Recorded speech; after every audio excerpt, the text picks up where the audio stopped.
आपल्यावर येणाऱ्या ज्याही जबाबदाऱ्या आहेत त्या मनापासून पार पाडणं आणि आपलं 100% देणं यात गैर काहीच नाही. उलट ती गोष्ट आपल्याला समाधान देत असते की जेही मला करायचं आहे किंवा जे मी केलं पाहिजे ते मी फार मनापासून करते आहे. मुद्दा हा आहे की हे सगळं करत असताना आपण काही एक्स्ट्राच्या जबाबदाऱ्या ज्या इतरांच्या असतात किंवा जी कामं इतरांनी केली पाहिजे किंवा ज्या ठिकाणी खरोखर आपल्याला मदतीची गरज असते तीही कामं आपण स्वतःवर घेऊन पडतो का?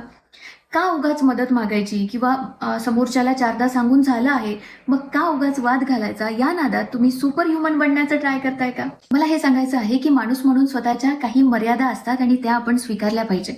आपल्या माणसांच्या अपेक्षा पूर्ण करणं, मग त्या फायनान्शियली असो की घरात शरीरानं झटणं असो किंवा घरकाम असो, त्या अपेक्षा पूर्ण करणं यात गैर काहीच नाही. पण तुम्ही इतरांना तुम्हाला गृहीत धरण्याची संधी देऊ नये.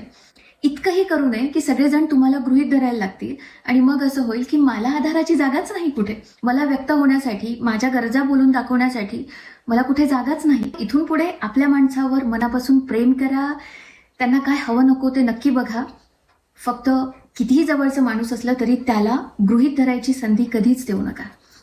कारण आपल्या आयुष्यातली माणसं आणि त्यांचं प्रेम जेवढं आपल्यासाठी महत्त्वाचं आहे तेवढ्याच आपण सुद्धा स्वतःसाठी महत्त्वाच्या असतो आणि ते कुठेतरी आपण स्वीकारलं पाहिजे आणि ओळखलं सुद्धा पाहिजे.